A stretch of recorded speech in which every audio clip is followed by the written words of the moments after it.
Notre Père céleste bien-aimé, une nouvelle fois, nous venons devant ta sainte présence pour demander que tu sois avec nous dans notre étude aujourd'hui.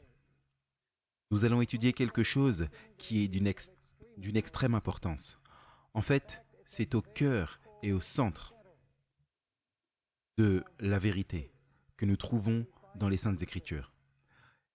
Et donc nous demandons que tu puisses ouvrir nos cœurs, notre esprit, que ta parole ne te revienne pas vide, mais qu'elle accomplisse le but pour lequel tu l'as envoyée. Nous te remercions d'avoir entendu notre prière, car nous le demandons au nom de Jésus. Amen. J'aimerais juste réviser brièvement, alors que nous commençons, ce que nous avons étudié ensemble dans notre dernière présentation.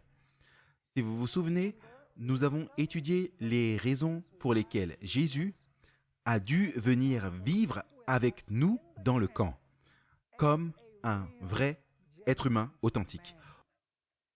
En d'autres termes, Jésus a adopté la vraie humanité mortelle, à vrai dire. Laissez-moi passer en revue les 7 raisons pour lesquelles Jésus s'est incarné. Numéro 1, il s'est incarné afin qu'il puisse nous révéler à quoi ressemble vraiment Dieu. Parce que Jésus est dans le sein du Père. Personne mieux que Jésus ne pouvait révéler ce à quoi ressemble vraiment Dieu. Deuxièmement, nous avons remarqué que Jésus est venu au camp pour vivre avec nous, afin qu'il puisse mourir pour nos péchés. Vous voyez, Dieu ne peut pas mourir, Dieu est immortel. Et donc Jésus a dû assumer l'humanité afin qu'il lui soit possible de mourir. Troisièmement, nous avons vu que Jésus devait devenir un homme afin qu'il puisse être tenté, car la Bible nous dit que Dieu ne peut pas être tenté, Dieu ne peut pas être trompé par le diable, car Dieu est omniscient, Dieu sait tout, il est omnipotent.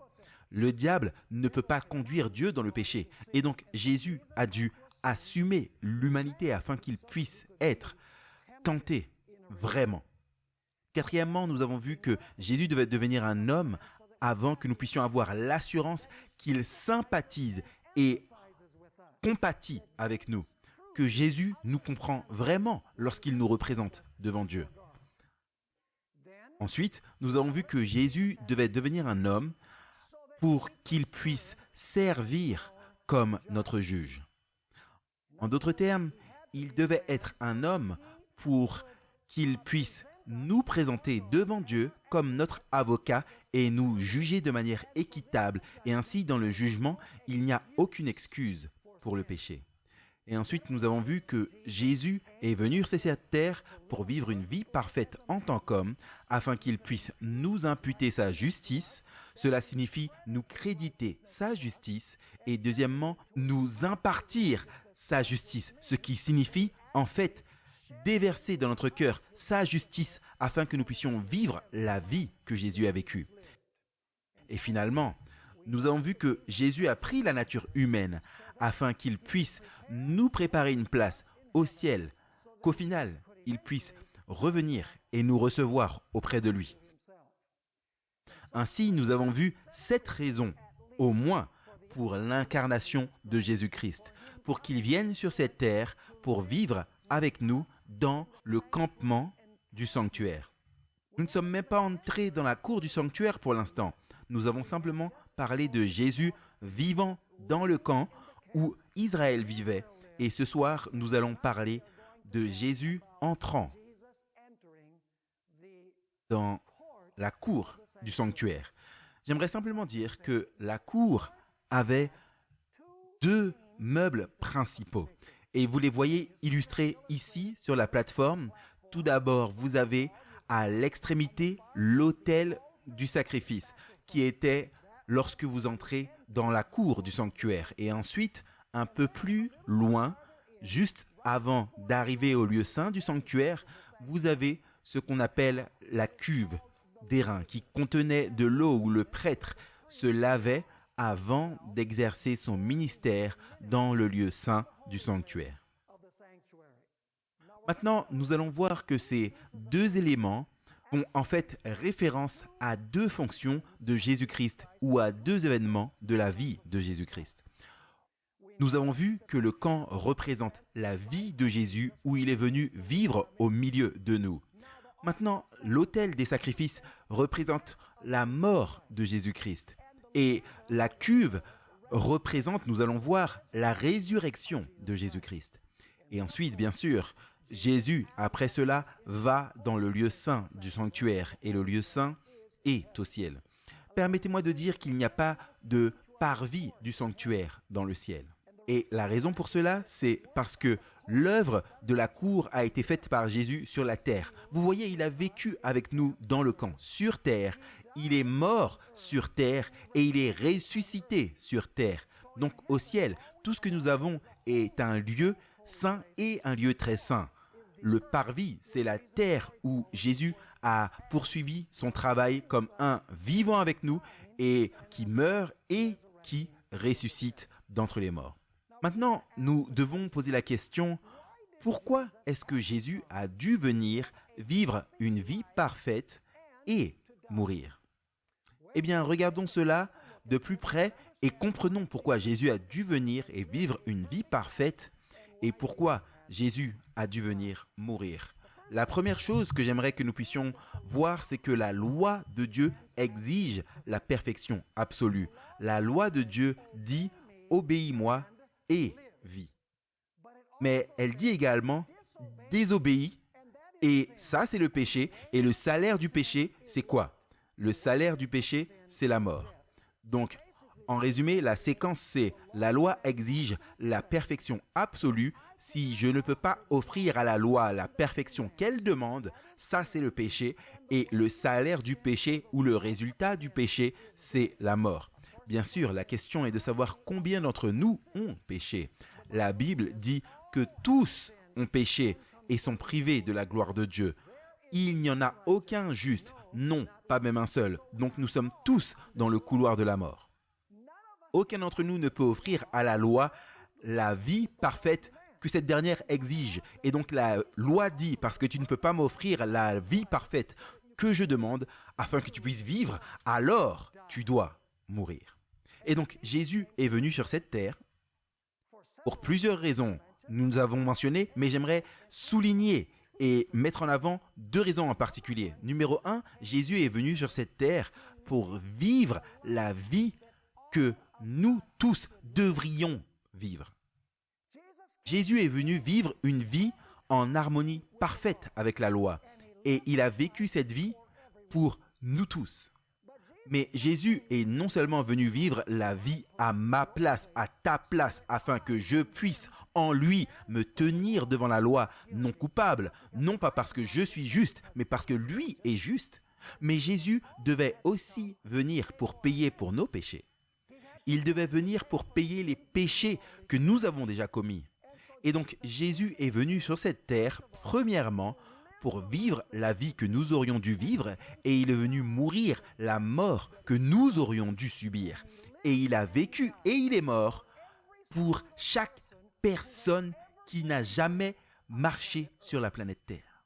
En d'autres termes, Jésus est venu pour vivre et pour mourir à la place de tout le monde, afin que si je reçois Jésus-Christ, il prend sa vie et la place à mon compte, et il prend sa mort et il la place à mon compte.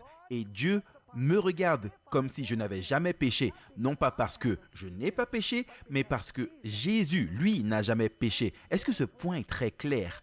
C'est le centre et le noyau de l'évangile de Jésus-Christ. Maintenant, nous allons parler ce soir à propos de l'œuvre de Jésus dans le parvis. Nous avons déjà discuté de sa vie parfaite. Maintenant, nous aimerions parler de sa mort sur l'autel et de sa résurrection dans la cuve ou le lavement d'eau. Maintenant, il y a plusieurs prophéties de l'Ancien Testament qui pointaient vers la mort de Jésus-Christ dans le parvis. Et j'aimerais que nous puissions examiner ou analyser certaines de ces prophéties que nous trouvons dans l'Ancien Testament. La première de ces prophéties se trouve dans Genèse chapitre 22. Et donc, je vous invite à venir avec moi dans Genèse chapitre 22 et le verset 2. C'est l'histoire du sacrifice ou du presque sacrifice, on pourrait dire, d'Isaac. Et j'aimerais que vous puissiez voir dans Ésaïe, dans Genèse chapitre 22 et le verset 2, dans cette histoire, Abraham joue le rôle de Dieu le Père. Et Isaac joue le rôle de Jésus-Christ. C'est une histoire symbolique. C'est une histoire d'illustration de la relation entre Dieu le Père et son Fils Jésus-Christ. Maintenant, regardez Genèse 22, verset 2. Quelques détails très intéressants. Il est dit ici, « Alors il dit, c'est Dieu qui parle, prends ton fils, ton quoi, ton unique fils. » Soit dit en passant, ce mot « seul » devrait être traduit comme « unique » ou ton unique de ce type-là, ton fils spécial. Vous dites, mais comment tu sais ça? Eh bien, parce que Isaac n'était pas le seul fils d'Abraham. Vous voyez, le mot hébreu Yahid signifie unique. Il signifie l'unique en son genre. Il signifie spécial. Abraham avait également Ismaël à ce stade. Et pourtant, Isaac est appelé le fils unique en son genre d'Abraham parce qu'il était le fils de la promesse. Mais maintenant, remarquez qu'il ne s'appelle pas seulement le fils unique ou le seul fils, mais il est dit celui que quoi? Celui que tu aimes. Est-ce que cela semble familier? C'est mon fils unique en qui j'ai mis toute mon affection. Et donc il continue en disant, prends-le au pays de Morija et là offre-le en quoi? Vous voyez, c'est l'autel des sacrifices. Offre-le là en holocauste. Regardez qu'il ne parle pas seulement de le tuer, mais qu'il devait aussi quoi? Le brûler. C'est ce qui se passait sur l'autel du sanctuaire. Et il est dit, sur une des montagnes que je te dirai. Ce qui est intéressant dans cette histoire est l'agonie d'Abraham et de son fils, principalement d'Abraham.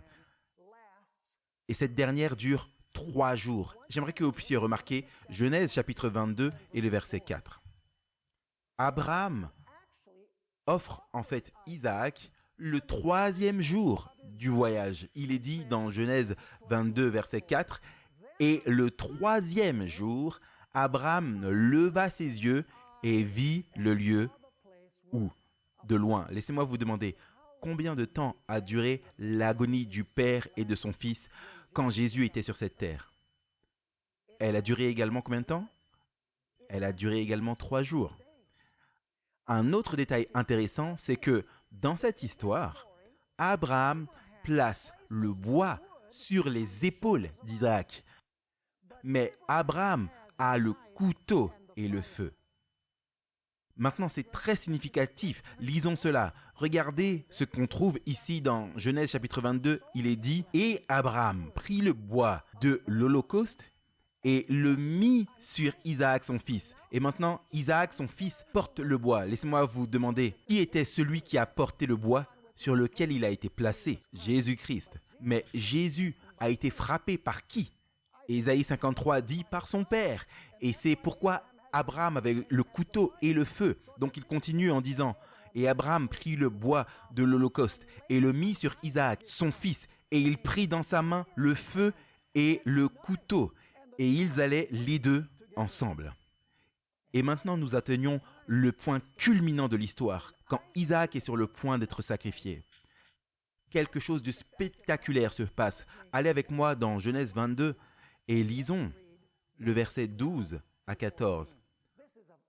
C'est un passage très significatif. Il est dit, « Et Abraham dit, « Mon fils. » Isaac a posé la question, « Nous avons le feu, nous avons le bois, nous avons le couteau, mais où est le sacrifice ?» Il est dit, « Et Abraham dit, « Mon fils, Dieu quoi? Dieu se pourvoira pour lui-même de l'agneau pour l'Holocauste. » Qui allait fournir l'agneau? Dieu allait fournir l'agneau pour lui-même. Et il est dit, et ils allèrent les deux quoi? Ensemble. Très significatif. Et ensuite, Abraham leva ses yeux et vit. Et voici, il y avait derrière lui un bélier retenu à un buisson par les cornes. Et Abraham alla et prit le bélier et l'offrit en holocauste. Et maintenant, regardez, est-ce que c'est un sacrifice de substitution? Était-ce un substitut d'Isaac? Absolument. Il est dit, et l'offrit en holocauste. Comment? À la place de son fils. Et Abraham a appelé le nom de l'endroit le Seigneur pourvoira. Comme il est dit jusqu'à ce jour, en la montagne de l'Éternel, il y sera pourvu. Est-ce que vous savez que selon la Bible, Abraham, au moins en figure ou dans un sens métaphorique, reçoit Isaac d'entre les morts le 3e jour? Mais où est-ce que la Bible dit ça?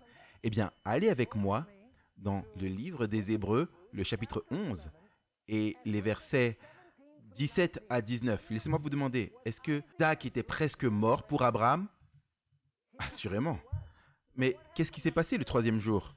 Le 3e jour, Abraham a reçu son fils. Comment? Vivant. Maintenant, remarquez Hébreux 11, le verset 17.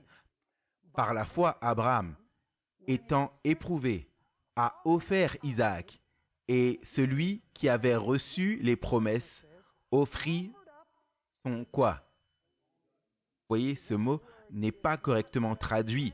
Le seul fils unique engendré. Il signifie en fait son fils unique en son genre. Le mot monogénès dans la langue grecque ne signifie pas le seul engendré. Il signifie l'unique, le spécial en son genre. Regardez comme il le dit dans Genèse 22. Et ainsi il est dit par la foi, Abraham, lorsqu'il a été testé, offrit Isaac, et celui qui avait reçu les promesses offrit son seul fils unique engendré, à l'égard duquel il avait été dit, en Isaac te sera appelé une semence. Et maintenant regardez, ayant estimé, et ça c'est Abraham qui a estimé, que Dieu pouvait le quoi? Le ressusciter même d'entre les morts. D'où aussi il le reçut en quoi? En figuré. Est-ce qu'Abraham a reçu son fils vivant le 3e jour? Oui, assurément. Et donc nous avons cette belle image d'un père et d'un fils, le fils unique que le père aimait. Et ils souffrent ensemble. Et l'épreuve dure 3 jours, mais le 3e jour, le fils est rendu vivant au père. C'est une belle image de la relation entre Dieu le Père et son Fils Jésus-Christ et la souffrance qu'ils ont endurée alors que Jésus a donné sa vie pour le péché du monde. Et donc dans Genèse chapitre 22, nous avons cette belle image qui illustre ce que Jésus allait faire quand il est venu sur cette terre pour mourir pour nos péchés. Mais il y a d'autres prophéties dans l'Ancien Testament. Exode chapitre 12 a une autre prophétie. C'est la prophétie concernant la Pâque, l'agneau pascal, le sacrifice de l'agneau pascal. La Bible nous dit que chaque homme en Israël devait aller à Jérusalem pour la Pâque. Chaque homme, 12 ans et plus, devait aller célébrer la Pâque, le pain sans levain, dans la ville de Jérusalem chaque année. Maintenant, il est intéressant de voir que la Pâque donne le jour, elle donne le mois et elle donne l'heure à laquelle l'agneau pascal devait être sacrifié. Voyons Exode chapitre 12 et le verset 5 à 7. Exode chapitre 12 et les versets 5 à 7. Parlant de l'agneau pascal, il est dit « Vous aurez un agneau comment ?» Ici, on a quelque chose de très intéressant, sans défaut, mâle, âgé d'1 an. Vous le prendrez d'entre les moutons ou d'entre les chèvres. Et vous le tiendrez en garde jusqu'à quoi? Jusqu'au 14e jour de ce mois. Si vous regardez le contexte, c'est le mois de Nissan, le premier mois de l'année religieuse hébraïque. Donc, il est censé être sacrifié le 14e jour du même mois. C'est le mois de Nissan. Mais il ne nous donne pas seulement le jour et le mois, il nous donne aussi l'heure. Parce qu'il continue de dire « Et toute la congrégation de l'assemblée d'Israël l'égorgera entre les 2 soirs. » Je reviendrai là-dessus. « Et ils prélèveront de son sang et en mettront sur les 2 poteaux et sur les linteaux de la porte aux maisons dans lesquelles ils le mangent. Il était censé être sacrifié à quelle heure? Au crépuscule. Vous dites, ah, mais c'est quoi cette histoire de crépuscule? Littéralement, en hébreu, il est dit entre les 2 soirs. C'est ce qu'il est dit littéralement, entre les 2 soirs. Vous vous dites, mais de quels 2 soirs il parle? Est-ce qu'il existe une telle chose que 2 soirs? Absolument. Vous voyez, parmi les Juifs, le premier soir, c'est quand le soleil atteint son zénith ou son apogée et il commence sa descente.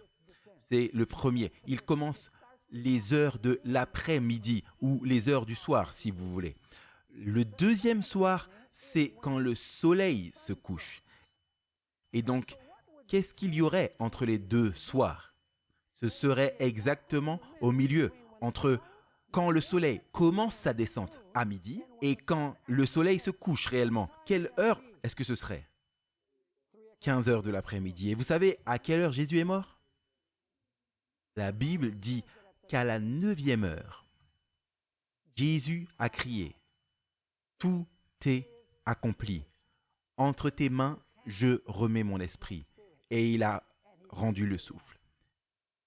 Et maintenant, vous vous dites, la 9e heure, est-ce que c'est ça 15 heures? Oui, parce que chez les Hébreux, la première heure, c'était 6 heures du matin. La 3e heure était 9 heures du matin. La 6e heure était midi. La 9e heure était 15 heures. Et la 12e heure était lorsque le soleil allait se coucher. C'est pourquoi Jésus a dit, le jour n'a-t-il pas 12 heures? Donc la 9e heure, c'est 15 heures. Jésus, non seulement est mort le 14e jour de Nissan, mais il est mort exactement à 15 heures de l'après-midi, tout comme la prophétie de la Pâque l'avait indiqué. Soit dit en passant, le Nouveau Testament indique très très clairement que Jésus a accompli la Pâque lui-même.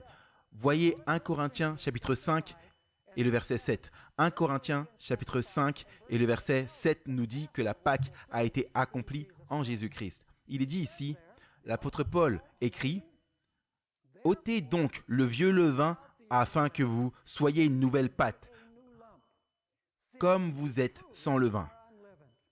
Car aussi Christ, notre Pâque, a été quoi? A été sacrifié pour nous. Qui est notre Pâque? Jésus-Christ. Est-ce que Jésus-Christ est mort le jour même de la Pâque? Oui. Est-il mort le mois même de la Pâque? Oui.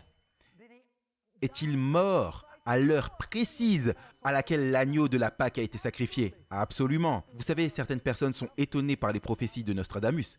Mais si vous regardez la chaîne d'histoire, c'est un tas de spéculations, un tas de mots où vous devez ajouter une interprétation et vous devez utiliser votre imagination. Ici, vous n'avez pas utilisé votre imagination.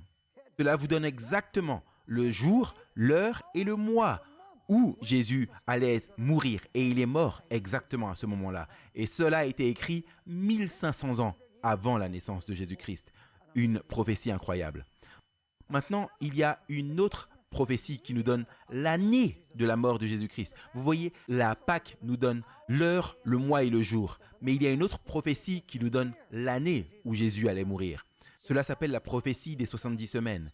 Et on va avoir 2 conférences entières sur la prophétie des 70 semaines. Une présentation n'est pas suffisante pour parler de cette prophétie. Il y a tellement de matériel, donc on va y consacrer 2 sessions entières pour parler de la prophétie des 70 semaines. Cependant, j'aimerais consacrer quelques instants à la lecture de Daniel chapitre 9 et les versets 26 et 27, où cette prophétie nous donne l'année exacte où Jésus allait être sacrifié comme l'agneau. Il est dit dans le verset 26, et après la 62e semaine, il est dit après les 62 semaines, c'est 7 et 62, donc c'est 69 semaines. Le Messie sera quoi? Retranché, mais pas pour lui-même. Pourquoi le Messie allait-il être retranché? Allait-il être retranché pour lui-même? Non, il allait être retranché pour les autres. Et puis, voyez le verset 27. Et il confirmera une alliance avec la multitude pour une semaine. C'est la semaine numéro 70 des 70 semaines. Il est dit, et il confirmera une alliance avec la multitude pour une semaine. Mais au quoi? Au milieu de la semaine, il fera cesser quoi? Le sacrifice et l'offrande. Et quand nous étudierons cette prophétie, nous allons remarquer quelque chose d'étonnant. Jésus a commencé son ministère en l'an 27. C'est lorsqu'il a été baptisé. 3 ans et demi plus tard, au milieu de la semaine, Jésus-Christ est mort sur la croix. Puis 3 années et demie plus tard, l'approbation s'est terminée pour la théocratie hébraïque. C'est-à-dire que Jésus est mort exactement en l'an 31, au printemps, pendant la Pâque. Cette prophétie indiquait l'année exacte au cours de laquelle Jésus allait mourir sur la croix. Une prophétie étonnante, assurément. Et au fait, avez-vous remarqué qu'il est dit ici qu'il ferait cesser le sacrifice et l'offrande?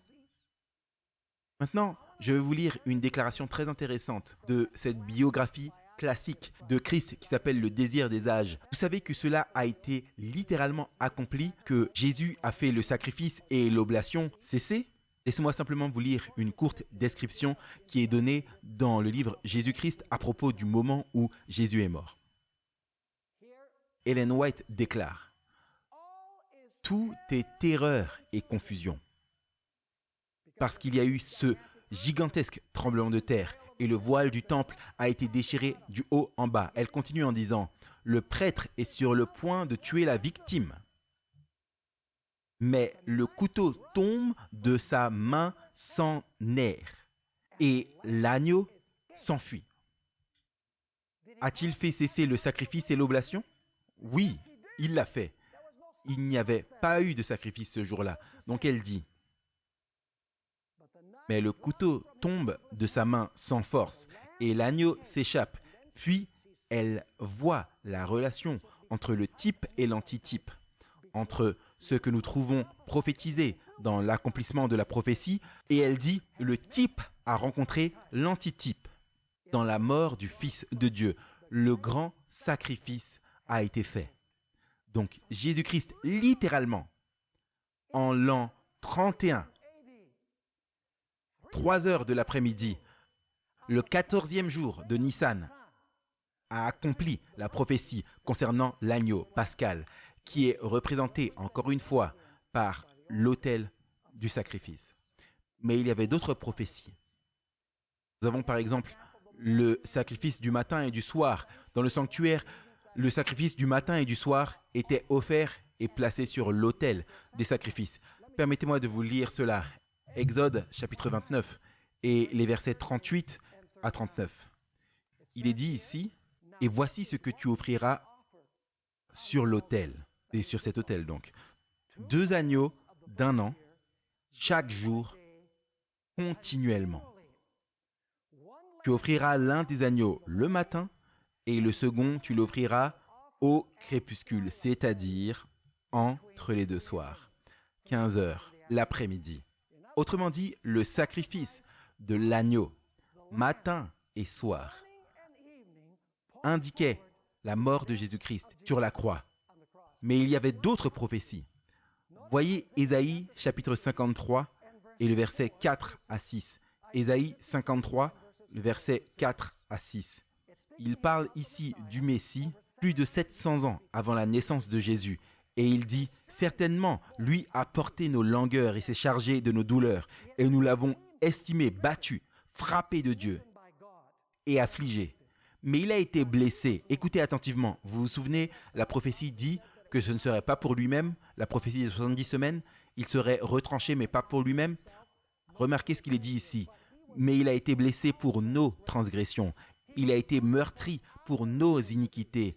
Le châtiment de notre paix a été sur lui, et par ses meurtrissures, nous sommes guéris. » Nous avons tous été errants comme des brebis. Nous nous sommes tous tournés chacun vers son propre chemin, et l'Éternel a fait tomber sur lui l'iniquité de nous tous.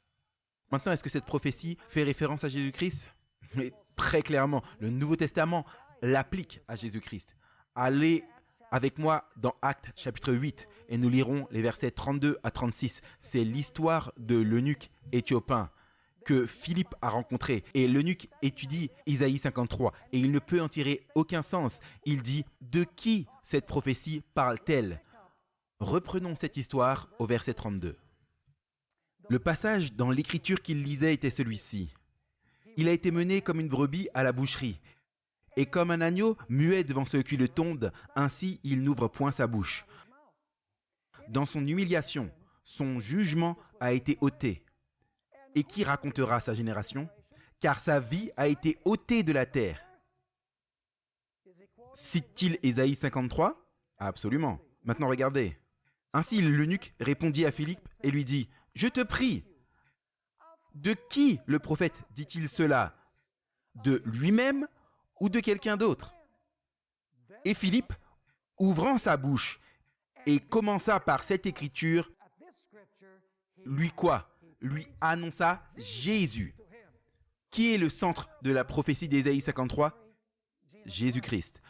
Regardez 1 Pierre chapitre 2 et le verset 23 et 24, où on fait encore une fois référence à Ésaïe 53 et on l'applique à nouveau à Jésus-Christ. 1 Pierre chapitre 2 et le verset 23 et 24. Parlant de Jésus, il est dit, « Qui, lorsqu'on l'outrageait, ne rendait pas d'outrage, quand il souffrait, ne menaçait pas, mais se remettait à celui qui juge justement, qui lui-même, c'est Jésus, a porté nos péchés en son corps sur le bois, afin qu'étant morts au péché, nous vivions à la justice. » Et maintenant, voici une citation d'Ésaïe 53. « Par les meurtrissures duquel vous avez été guéris. » Est-ce que Pierre a compris que la prophétie d'Ésaïe 53, ce Messie mené comme un agneau à l'abattoir, a-t-il compris que cela s'appliquait à Jésus-Christ?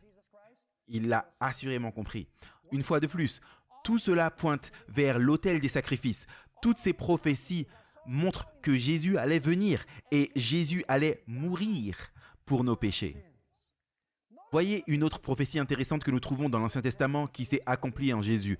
Nombre chapitre 15 et le verset 2 et 3. Nombre chapitre 15 et le verset 2 et 3. Il dit ici, « Parle aux enfants d'Israël et dis-leur, quand vous serez entrés dans le pays que je vous donne, de votre habitation, que je vous donne, et que vous offrirez un sacrifice par le feu à l'Éternel, un holocauste ou un sacrifice, souvenez-vous de ce mot, un holocauste ou un sacrifice pour s'acquitter d'un vœu ou d'un sacrifice volontaire ou dans vos jours solennels pour offrir quoi? Une odeur agréable à l'Éternel de gros ou de menu bétail. » En d'autres termes, les sacrifices étaient quoi devant Dieu? Une odeur agréable. Maintenant, allons dans Ésaïe chapitre 5 et le verset 2. On va trouver à qui cela s'applique. Ésaïe chapitre 5 et le verset 2. L'apôtre Paul va appliquer cette idée que les sacrifices et les offrandes étaient d'un doux arôme et il va l'appliquer à Jésus-Christ. Il dit là dans Éphésiens chapitre 5 et le verset 2, « Et marchez dans l'amour, comme aussi le Christ nous a aimés et s'est livré lui-même pour nous, comme quoi? Comme une offrande et un sacrifice à Dieu, un parfum de bonne odeur. » Vers qui cette prophétie de Nombre pointe-t-elle? Elle pointe vers Jésus-Christ. Permettez-moi de mentionner juste deux autres prophéties. Lévitique chapitre 22 et le verset 20 à 22, il parle de choisir un agneau pour le sacrifice. La Bible nous dit que l'agneau devait être sans tache. En d'autres termes, l'agneau était examiné très soigneusement pour s'assurer que l'agneau n'avait physiquement aucun défaut. Maintenant, vous devez comprendre qu'un agneau est un animal. Tout ce qu'il pouvait examiner était l'examiner physiquement pour qu'il n'y ait pas de défaut. Mais cela représentait le fait que Jésus n'avait aucun défaut moral. Vous voyez, le type est toujours plus imparfait que l'antitype. En d'autres termes, l'ombre n'est jamais aussi claire que la réalité vers laquelle l'ombre pointe. Donc dans l'Ancien Testament, vous ne pouviez que déterminer que l'agneau n'avait pas de défaut physique, mais cela représentait le fait que Jésus n'avait aucun défaut moral dans son caractère. Regardez ce que nous trouvons ici dans Lévitique 22, verset 20. « Vous ne présenterez aucune chose qui ait un défaut corporel, car elle ne sera point agréée pour vous. Et si un homme présente un sacrifice de prospérité à l'Éternel pour s'acquitter d'un vœu, en offrande volontaire, soit de gros bétail, soit de menu bétail, son offrande sera sans tare pour être agréée. Il n'y aura aucun défaut corporel. Vous ne présenterez point à l'Éternel ce qui est aveugle, ou qui a une fracture, ou qui est mutilé, ou qui a des ulcères, ou une gale, ou une dartre, et vous n'en ferez pas un sacrifice fait par le feu sur l'autel à l'Éternel. En d'autres termes, les agneaux devaient être sans défaut et sans tache. Donc, qu'en est-il du prêtre? Le prêtre devait-il être aussi sans défaut? Absolument. Allez avec moi dans Lévitique 21, le verset 17 à 21. Lévitique 21, 17 à 21. Une nouvelle fois, les prêtres dans l'Ancien Testament, on ne pouvait que déterminer qu'ils n'avaient pas de défaut physique. Mais cela représentait le fait que Jésus-Christ n'avait aucun défaut physique ou moral. En d'autres termes, l'ombre n'est pas aussi parfaite que la réalité vers laquelle l'ombre pointe. Maintenant, lisons Lévitique 21, verset 17. Parle à Aaron en disant: aucun homme de ta semence en ces générations qui a quelque défaut corporel ne s'approchera pour présenter le pain de son Dieu, car quiconque a un défaut corporel ne s'approchera pas. L'homme aveugle ou boiteux ou camus ou qui a l'un de ses membres plus long que l'autre, ou un homme qui a une fracture au pied ou à la main, ou celui qui est bossu ou grêle, ou qui a une tache à l'œil, ou qui a la gale, une dartre, ou des testicules écrasés. Nul homme de la semence d'Aaron, le sacrificateur, en qui il y aura un quelconque défaut corporel, ne s'approchera pour présenter les sacrifices de l'Éternel faits par le feu. Il y a en lui un défaut corporel. Il ne s'approchera pas pour présenter le pain de son Dieu. Permettez-moi de vous demander, que représentait l'agneau? L'agneau représentait l'agneau sans tache qui a été sacrifié et placé sur l'autel représentant Jésus-Christ. Qu'est-ce que le prêtre représentait? Le prêtre représentait aussi qui? Le prêtre représentait également Jésus-Christ. Vous dites, mais comment le prêtre et l'agneau pouvaient tous deux représenter Jésus-Christ? C'est très simple. Vous voyez, la Bible dit que Jésus s'est offert lui-même. Dans le système de l'Ancien Testament, vous aviez besoin d'un prêtre pour offrir un agneau. Mais Jésus est le prêtre et l'agneau parce que Jésus s'offre lui-même. Et il est sans défaut. Voyez Hébreux chapitre 7, le verset 26 et 27 sur ce point. Hébreux chapitre 7, le verset 26 et 27. Il est dit ici, car un tel souverain sacrificateur nous convenait, qui est quoi? Saint, innocent, sans souillure, séparé des pécheurs et élevé plus haut que les cieux. Et maintenant, regardez ça. Qui n'est pas journellement dans la nécessité, comme les souverains sacrificateurs, d'offrir des sacrifices d'abord pour ses propres péchés et ensuite pour ceux du peuple. Car cela, il l'a fait une fois pour toutes, s'étant quoi? S'étant offert lui-même. Quel genre de prêtre était Jésus-Christ? Il était un prêtre sans quoi? Sans tache, et il a officié son propre sacrifice. Était-il aussi un agneau parfait? Oui, c'était le cas. Allez avec moi dans 1 Pierre, chapitre 1, versets 18 à 20. Voyez, ces prophéties sont beaucoup plus précises que n'importe quelle que Nostradamus ait pu donner. Vous voyez, j'ai lu un livre qui est très intéressant sur les quatraines de Nostradamus et vous devez utiliser une imagination débordante pour comprendre ce qu'il essaie de dire. Mais avec la Bible, vous n'avez pas besoin de faire ça. La Bible est exacte et précise. Elle vous dit quand, où et comment et qui. Remarquez 1 Pierre, le chapitre 1 et le verset 18 à 20.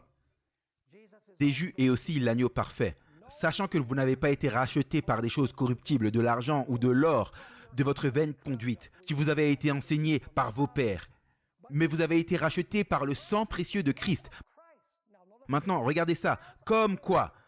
Comme d'un agneau sans défaut et sans quoi? Tache. Préconnu dès avant la fondation du monde, mais manifesté à la fin des temps pour vous. Est-ce que Jésus était le prêtre sans tache? Oui. Est-ce que Jésus était l'agneau sans tache? Oui. Jésus a officié son propre sacrifice. Et vous savez ce qui est intéressant? Non seulement Jésus était le prêtre parfait, qui s'est offert lui-même le sacrifice parfait, mais quand il est ressuscité, il a pris son propre sang en tant que prêtre dans le lieu saint du sanctuaire. C'est intéressant. Tout cela pointait vers qui? Vers Jésus. Voyez Hébreux chapitre 4 et le verset 15 sur la nature parfaite de Jésus-Christ. Le fait qu'il n'avait pas de défaut moral nous dit, car nous n'avons pas un souverain sacrificateur qui ne puisse sympathiser avec nos infirmités, mais qui a été tenté en toutes choses, comme nous le sommes, cependant quoi? Cependant sans péché. Voyez 2 Corinthiens chapitre 5 verset 21. La Bible est claire sur ce point. 2 Corinthiens 5, 21. Il est dit, car celui, c'est Dieu le Père, l'a fait, lui, c'est-à-dire Jésus, qui ne connaissait pas le péché. Être quoi? Être péché pour nous, afin que nous devenions la justice de Dieu en lui. Celui qui ne connaissait pas le péché a été fait péché afin que nous puissions être trouvés quoi? Afin que nous puissions être trouvés justes. Un autre texte, Galates chapitre 3 et le verset 13. Il est dit ici, Christ nous a rachetés de la malédiction de la loi. Et comment a-t-il fait cela? Étant devenu une malédiction pour nous. Car il est écrit, maudit quiconque est pendu au bois. Ce ne sont que quelques-unes des prophéties de l'Ancien Testament qui pointaient vers l'œuvre de Jésus dans le parvis. Jésus venant pour mourir pour nos péchés après avoir vécu dans le camp comme l'agneau parfait. Vous voyez, Jésus vit dans le camp comme l'agneau parfait, puis il va à l'autel et il meurt comme l'agneau parfait et il officie son propre sacrifice. Maintenant, je dois préciser un point et le faire qu'il soit très clair. Et c'est que ce que Jésus a fait dans le camp et dans le parvis, il l'a fait pour chaque personne qui ait jamais marché sur la planète Terre. Non pas seulement pour les sauver. Sa vie et sa mort ont été pour chaque personne qui a jamais respiré sur cette planète Terre. En d'autres termes, l'œuvre de Jésus dans le camp et dans la cour est une œuvre collective qui inclut toute la race humaine. Lisons quelques versets là-dessus. Hébreux chapitre 2 et le verset 9. Et je sais ce que vous vous dites. Alors pasteur, est-ce que ça veut dire que tout le monde va être sauvé? Non. Vous voyez, voilà pourquoi il nous faut comprendre nos prochaines conférences. L'œuvre de Jésus dans le lieu saint du sanctuaire. Regardez Hébreux chapitre 2 et le verset 9. Mais nous voyons Jésus qui a été fait un peu moindre que les anges à cause de la passion de la mort, couronné de gloire et d'honneur, en sorte que, par la grâce de Dieu, il goûta la mort pour les sauver. Non, il est dit afin qu'il puisse goûter la mort pour qui? Pour tout le monde. Pour combien de personnes Jésus est-il mort? Pour tout le monde. Voyez 1 Timothée chapitre 2 et le verset 5 et 6. 1 Timothée chapitre 2 et le verset 5 et 6. La même idée vient ici. Car il y a un Dieu et un seul médiateur entre Dieu et les hommes. L'homme, Jésus-Christ, qui s'est donné lui-même en rançon pour certains. Ah non, il ne dit pas certains. Il dit qui s'est donné lui-même en rançon pour qui? Pour tous. Et le témoignage rendu en son propre temps. Regardez 1 Jean chapitre 2 et le verset 2. Ce que Jésus a fait, il l'a fait pour tout le monde. Il a vécu pour tout le monde et il est mort pour tout le monde. 1 Jean chapitre 2 et le verset 2. Mes petits enfants, il écrit aux disciples de Jésus, ceux qui suivaient Jésus, mes petits enfants, je vous écris ces choses afin que vous ne péchiez point. Et si quelqu'un pêche, nous avons un avocat auprès du Père, Jésus-Christ le juste. Et lui, c'est-à-dire Jésus, est la propitiation pour nos péchés, c'est-à-dire pour les disciples de Jésus. Mais regardez, et non seulement pour les nôtres, mais aussi pour qui? Pour ceux du monde entier. Vous connaissez bien le verset, car Dieu a tant aimé Fresno. Fresno également, mais Dieu a tant aimé quoi? Le monde, qu'il a donné son Fils unique engendré. Permettez-moi de lire une déclaration spectaculaire d'Ellen White. Jésus-Christ, page 753. Elle saisit cette nuance, elle dit là. Sur le Christ, comme notre substitut et garant, a été posée l'iniquité de nous tous. Il a été considéré comme un transgresseur, afin qu'il puisse nous racheter de la condamnation de la loi. Et maintenant, écoutez ça. La culpabilité de chaque descendant d'Adam pressait son cœur. Combien de culpabilité? La culpabilité de chaque descendant d'Adam. Vous savez, certaines personnes se suicident parce qu'elles se sentent coupables et déprimées par rapport à leur culpabilité. Imaginez porter toute la culpabilité de toute l'humanité, de tous les âges. Nous n'avons rien souffert du tout comparé à Jésus. Nos souffrances sont nulles par rapport à la sienne. Elle continue en disant « La culpabilité de chaque descendant d'Adam pressait sur son cœur. » La colère de Dieu contre le péché, la terrible manifestation de son mécontentement à cause de l'iniquité a rempli l'âme de son Fils de consternation. Toute sa vie, le Christ avait publié à un monde déchu la bonne nouvelle de la miséricorde du Père et de l'amour qui pardonne. Le salut pour le chef des pécheurs était son thème.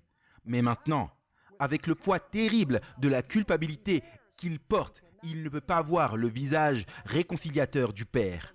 Le retrait du visage divin du Sauveur dans son heure d'angoisse suprême a transpercé son cœur d'une douleur qui ne peut jamais être pleinement comprise par l'homme.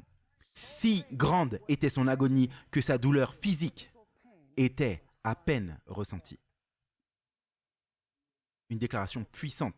Pour combien Jésus a-t-il porté la culpabilité? Chaque descendant d'Adam. Jésus a vécu pour chaque personne qui n'ait jamais vécu sur la planète Terre et est mort pour chaque personne qui n'ait jamais marché sur la planète Terre. Sa vie et sa mort sont disponibles pour tout le monde. Et donc certaines personnes vont dire, est-ce que ça veut dire que tout le monde va être sauvé? Ça? Quel est le verset le plus célèbre de la Bible? Jean 3,16.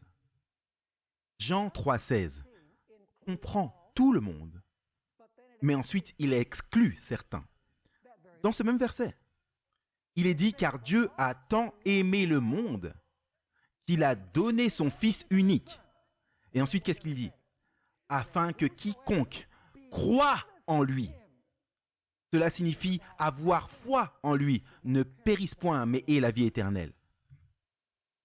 Est-ce que Dieu a donné Jésus pour tout le monde? Qui va bénéficier de ce que Jésus a fait? Ceux qui croient en lui. D'ailleurs, ce texte, Jean 3,16, si vous lisez le contexte, il parle du serpent qui a été élevé dans le désert. Lisons cela dans Jean 3 et le verset 14. J'aimerais que vous puissiez voir quelque chose de très important. Vous vous souvenez quand Israël était mordu par les serpents et il mourait parce que c'était des serpents venimeux? Était-ce suffisant d'élever un serpent dans le désert? Non. Qu'est-ce que les gens devaient faire? Ils devaient regarder, individuellement et personnellement, ils devaient regarder le serpent élevé dans le désert. Était-ce suffisant que Jésus soit mort?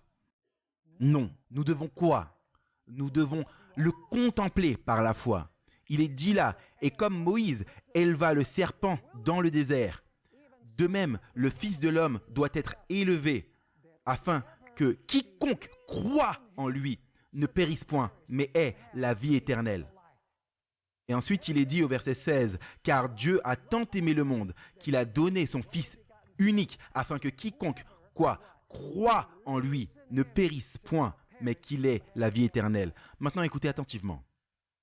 Dans notre prochaine conférence, nous allons voir comment Jésus déverse les bénéfices de ce qu'il a fait pendant qu'il était sur la terre. Nous allons parler de la façon dont vous pouvez réclamer ce que Jésus a fait. Comment sa vie et sa mort deviennent vôtres. Ce n'est pas automatique pour tout le monde. Vous devez le réclamer. Il y a des conditions qui doivent être remplies pour que vous puissiez bénéficier de sa vie et de sa mort. Croire en lui est l'une d'entre elles. Maintenant, comprenez-vous ce que représente l'autel du sacrifice? Parlons maintenant de la cuve. La cuve représente la résurrection de Jésus-Christ. Passons en revue. Jésus a vécu une vie parfaite dans le camp. Jésus est mort comme un substitut sur l'autel dans le parvis. Jésus est ressuscité et c'est la cuve. Et nous verrons demain soir, il entre dans le lieu saint pour intercéder auprès de son Père pour ceux qui viennent par la foi à lui. Soit dit en passant, est-ce que vous savez, il y a une chose très intéressante. Une personne qui a touché une carcasse était considérée comme impure parce que la mort était impure. Quand Jésus est mort, il aurait dû être considéré comme quoi? Impur. Alors qu'est-ce qui devait arriver avec Jésus? Il devait être quoi? Purifié. Et à sa résurrection, il est purifié dans la cuve. Maintenant, laissez-moi vous lire un verset très intéressant de l'Écriture.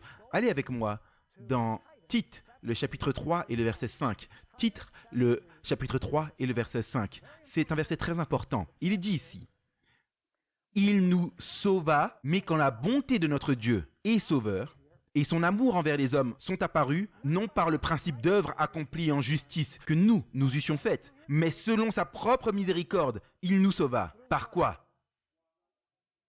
Avec quoi est-ce que vous lavez? De l'eau, oui. Et qu'est-ce qui était dans la cuve? De l'eau. Donc il est dit par le lavage de quoi? De la régénération, c'est un mot important. La régénération et le renouvellement de quoi? Le renouvellement de l'Esprit Saint. Maintenant, laissez-moi vous dire ce qu'est ce mot grec ici. Le mot grec qui est traduit par régénération, c'est un mot composé qui est composé de deux mots grecs. L'un est le mot balin, qui signifie encore, et l'autre, genesis ou kenesis, qui signifie quoi? Que signifie Genèse? Commencer. En d'autres termes, vous mettez ensemble Palin et Genesis et cela vous donne commencer quoi? Commencer à nouveau. La plupart des lexiques ou dictionnaires que j'ai consultés parmi les experts des langues bibliques disent que cela signifie régénérer ou cela signifie renaissance. Maintenant, laissez-moi vous demander, où Jésus a-t-il été régénéré? Qu'est-ce que régénérer signifie? Cela signifie donner quoi? Cela signifie donner la vie quoi? Qu'est-ce que signifie? Générer signifie donner la vie, mais régénérer signifie quoi? Donner la vie à nouveau. Laissez-moi vous demander, quand est-ce que Jésus a été régénéré? Quand est-ce qu'il a commencé à nouveau après sa mort? C'était lorsque Jésus a été ressuscité d'entre les morts.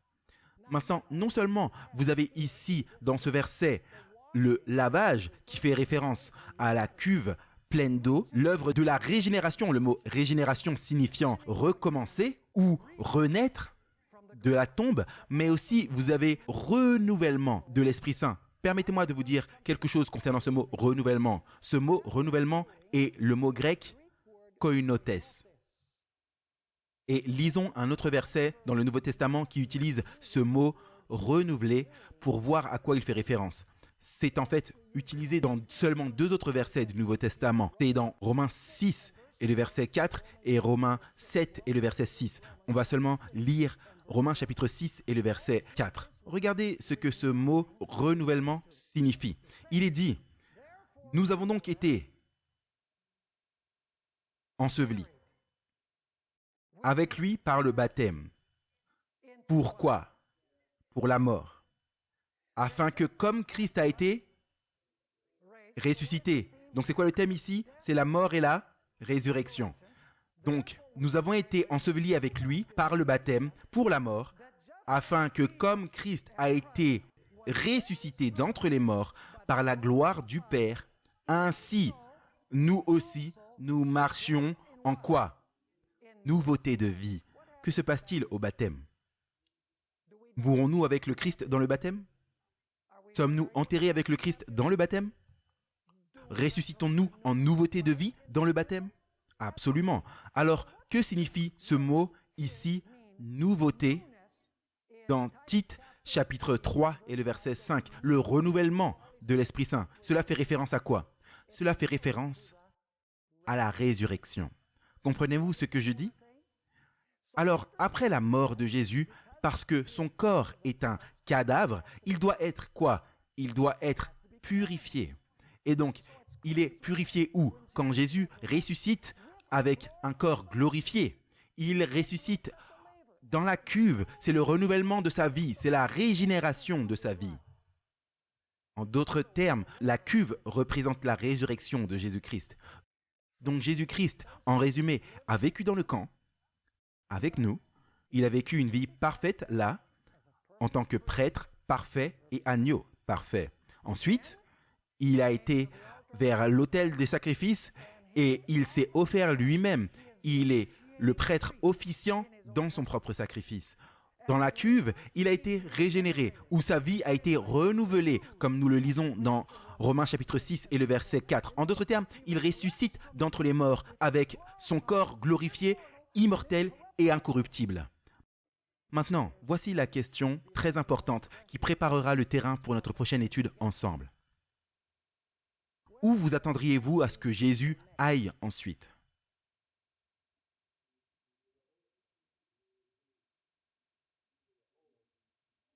Savez-vous ce que la plupart des chrétiens croient?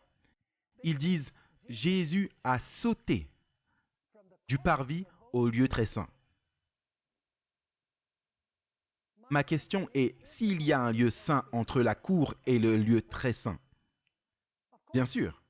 Pensez-vous que Jésus est passé par-dessus le lieu saint pour aller directement vers le lieu très saint? Absolument pas.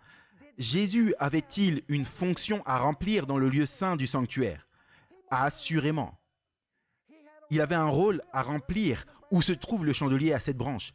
Il avait un rôle à accomplir à la table des pains de proposition. Il avait un rôle à jouer où l'autel de l'encens se trouve. Ces 3 meubles représentent quelque chose de très important concernant la relation entre Christ et son peuple. Donc la prochaine étape où nous trouvons Jésus remplir une fonction dans sa marche du sanctuaire, c'est aller où? Aller dans le lieu saint du sanctuaire. Et la question est, il est parti dans le lieu saint, pourquoi faire? Vous savez, vous demandez à un chrétien aujourd'hui, qu'est-ce que Jésus fait depuis ces 2000 dernières années? Ils disent, une bonne question. Pour la plupart des chrétiens, tout était fini quand Christ est mort sur la croix. C'est tout. C'est pas tout. Parce que Jésus a vécu dans le camp, il est mort au parvis, il est ressuscité à la cuve, il va dans le lieu saint, et ensuite il va dans le lieu très saint. Permettez-moi de vous demander, est-ce qu'il y a une fonction pour Jésus après son œuvre dans le parvis sur la planète Terre? Assurément.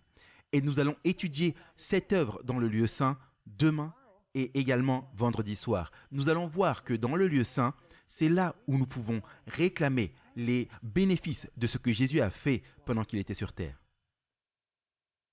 Alors ne ratez pas demain soir.